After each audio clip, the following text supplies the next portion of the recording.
Hi, it's Joe again. Today I'm working on my Nissan Murano again. Today we're going to be replacing the coolant tube that I described in my last video. When I replaced the oil pan, I pointed out a very rusty oil cooler pipe.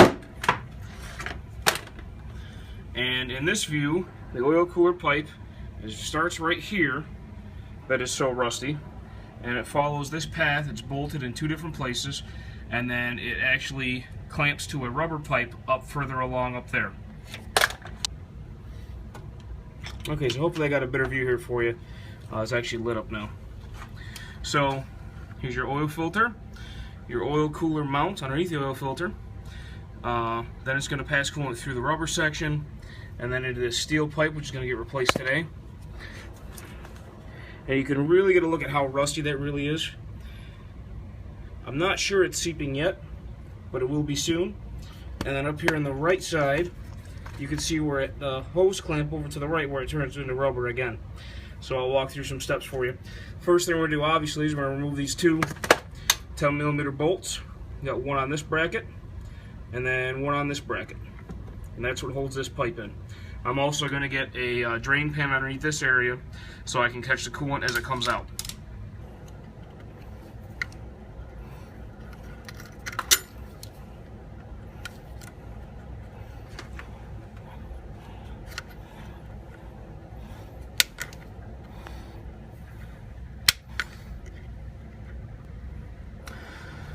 So a good tip to release the tension that hoses will have on metal tubes is to give them a good twist. I don't know if you can hear that, but you can usually hear like a crunch because the rubber is actually stuck. There you go. See, it comes right out as soon as you break that tension. So now you can usually pull the hose right off once you've broken that tension. And that's what we have here.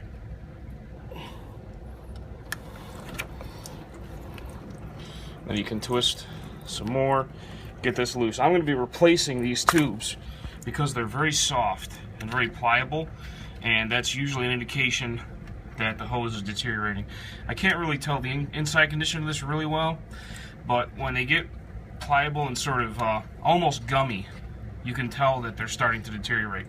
So in addition to replacing this coolant tube, I'll actually be getting short sections of hose just from my my parts store. I'll find whatever size that is, get a replacement section for that.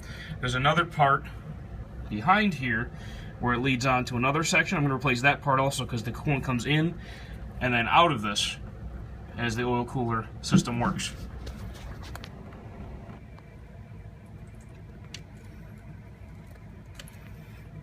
Okay, so these are 12mm bolts that I'll be taking off.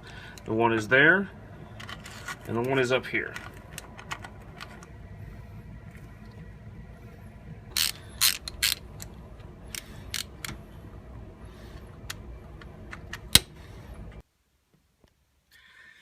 Okay, so as you can see, I got that coolant tube out of there.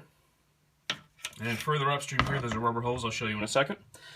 So it was a short piece of rubber hose, the metal coolant tube, and then it changes to rubber again. And then on this back side here, you can see there's another tube that comes off this oil mount, which is the oil cooler mount. And then there's about a 3 or 4 inch piece of rubber after this nipple, and then there's another nipple further back that goes deeper into the coolant system. I found that very challenging to remove, so I would recommend pulling this off. You see I've already removed the oil filter. Another part of this job that you may run into is behind this oil cooler mount is a round rubber gasket that is also prone to leakage. I've already replaced that once. However, I'm going to pull this off anyway to make this hose back here go on a lot easier for me. So here's a look at the parts we're having issues with, right? And this is the same orientation as I just showed you. So this way is the oil filter, and this way is towards the radiator. So you watch me twist this and pull this off this end, and you can see how rusted this really is on all sides. Get a close-up look. Pieces are flaking off. And then what happened here is this was stuck in that other rubber hose as I described. However, this time when I grabbed the pliers around that rubber hose to twist that and break that, it actually broke this pipe right off. So that gives you an idea how thin and how weak this really was. So in order to solve that issue, what I then had to do was reach down and pull this hose. This is the same hose that connects to that.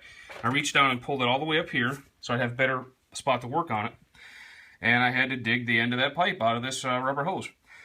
So what I'll probably do here, see it's kind of cut a little bit here now. I'll probably trim this back about 1/2 inch so that this damaged end isn't an issue anymore. Tuck this back down. There's a couple of plastic clips that it clips into. Make sure you clip it back the same way that you pulled it out. And then that'll be in position again in order to clamp back onto that pipe. Here are the 2 rubber sections I talked about. So one of these goes here into the oil cooler. The other one goes out behind, as I described. So oil filter, oil cooler here, and this goes behind the block a little ways. So now I can also give you an idea what the new pipe looks like. A little bit of a difference. Nice heavy metal. Obviously not leaking. I'm pretty excited personally. So basically, parts-wise, if you wanted to do all of this at once, including, let's say you wanted to replace the gasket behind the oil filter, you could buy the gasket for behind the oil filter. You could buy this pipe. Found this on eBay. I got it from a genuine Nissan parts eBay dealer. Then, this is actually 1/2 inch hose. I'm going to use heater hose that I already have on hand. Got a piece of it here. I'll just cut sections out of it that I need. These are relatively straight, so I think they're going to tolerate, the straight holes will tolerate that slight bend. And then you're going to need several clamps. Okay, so you're going to need 1, 2, 3, 4 clamps there already.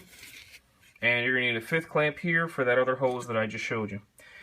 I would definitely not recommend trying to reuse those spring clamps. They're terrible. They don't have constant tension. They wear out. They break. In fact, 1 or 2 of them broke off while I was removing them. So definitely get some new clamps. Stainless steel clamps will probably be the best. And then, so my final note to you, as far as tips here, is make sure that you had a good drain pan for the coolant firsthand when you pop those hoses off. Then, if you pull off the oil filter, have a different pan for the oil.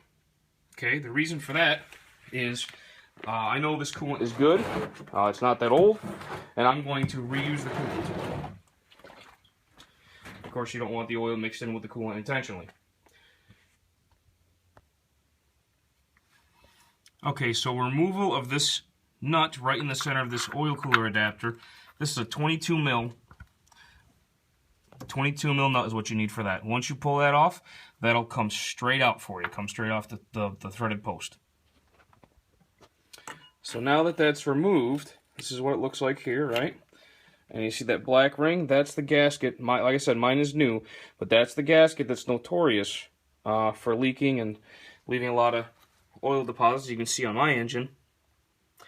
And again, the reason I did this is so that it'll be easier for me to attach a new hose to that tube that's on the left that goes backwards, because there's not a lot of clearance back there to get to that next nipple back there. Okay, so I've got the job all complete.